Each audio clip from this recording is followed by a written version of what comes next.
اپنے آپ کو اعلیٰ سمجھو اور کسی کو ادنا سمجھو، یہ ساری چیزیں جو ہیں آپ کی ختم ہو جائیں گے صرف ایک چیز کی وجہ سے، اور وہ کیا ہے کہ اللہ تعالیٰ کی طرف ہم نے لوٹ کر جانا ہے ہر حال میں۔ کل نفس ذائقۃ الموت، ہر جاندار نے موت کا ذائقہ چکھنا۔ اللہ تعالیٰ نے یہ نہیں فرمایا صرف انسان مریں گے، یا اللہ تعالیٰ نے یہ نہیں فرمایا صرف جن مریں گے، اللہ تعالیٰ نے یہ نہیں فرمایا صرف جانور فوت ہوں گے، اللہ تعالیٰ نے یہ نہیں فرمایا صرف درندے کو مارا جائے گا، نہیں ہرگز نہیں۔ اللہ تعالیٰ نے فرمایا ہر جاندار کو، وہ بے شک چرند ہے، پرند ہے، جن ہے، انسان ہے، فرشتہ ہے، کوئی بھی مخلوق ہے اللہ کی، ان سب کو موت آئے گی۔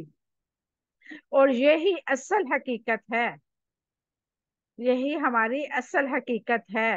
ہمارا جو آخر کی طرف رجحان ہے وہ بہت کم ہے، کس وجہ سے ہم دنیا میں بڑے ہوئے ہیں، ہمیں دنیا کا مال و متاع بہت زیادہ پسند ہے، اسی وجہ سے ہم آخرت کا سوچتے ہی نہیں۔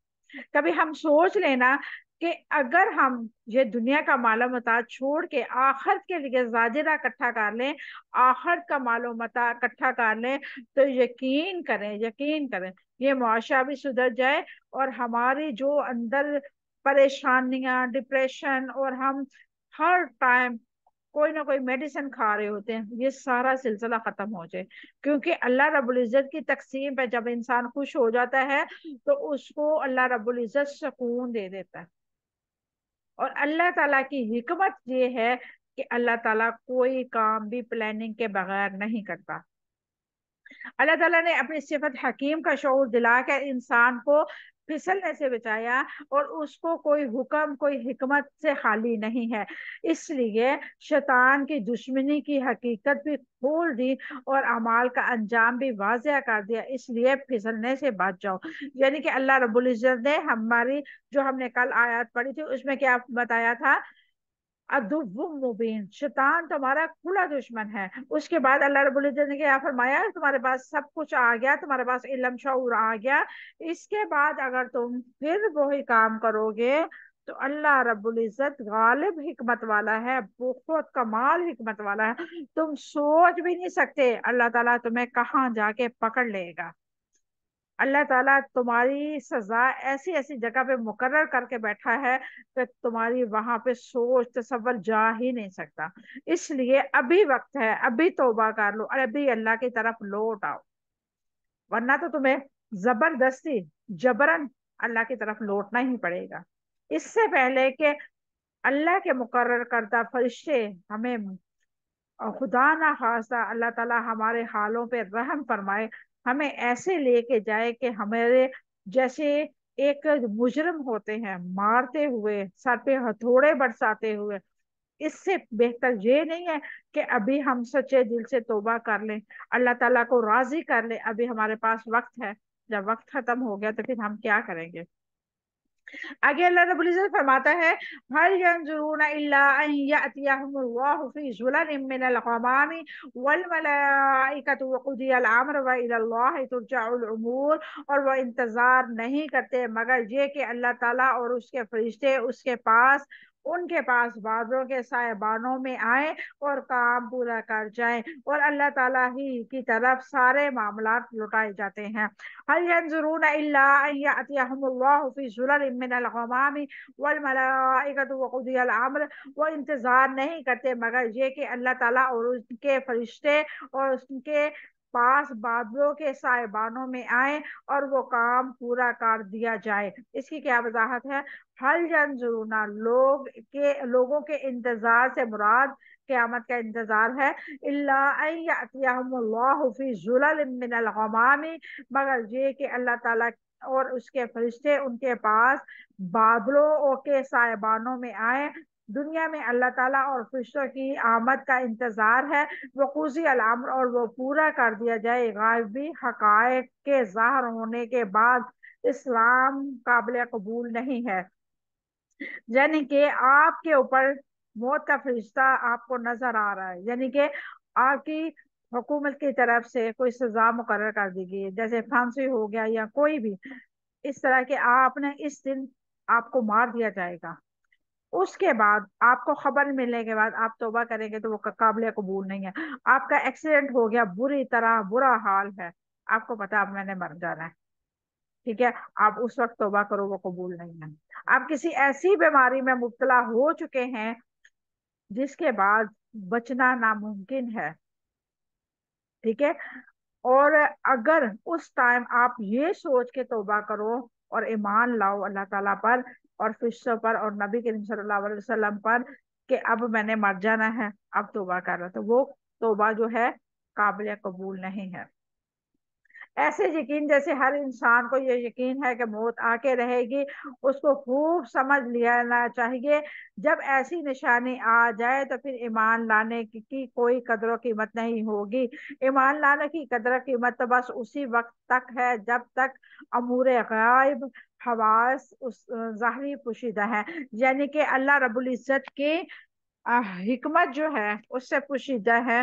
اللہ تعالیٰ پر غائب پر ایمان لانا، اس قرآن پر ایمان لانا اور اللہ تعالیٰ کے فرشتوں پر، انبیاء پر، اللہ تعالیٰ کے احکامات پر تمام پر ایمان لانا. اس وقت اگر انسان کو سے کوئی غلطی سرزد ہو جائے، اگر وہ توبہ کرتا ہے تو اللہ تعالیٰ وہ توبہ قبول کرتا ہے. موت سر پہ کھڑی ہے پھر کوئی توبہ کر رہا ہے تو اللہ رب العزت کو وہ توبہ قبول نہیں ہے. اس آیت کے ذریعے کافروں کو کس چیز کی دعوت دی جا رہی ہے؟ اس آیت میں کافروں کو ڈرایا گیا ہے نبی رحمت للعالمین پر ایمان کیوں نہیں لاتے. کیا قیامت کا انتظار ہے جس دن اگلے پچھلے لوگوں کے فیصلے کر دیے جائیں گے اور ہر ایک کو اس کے عمل کا پورا پورا بدلہ دیا جائے گا؟ اللہ رب العزت کا فرمان ہے ہرگز نہیں.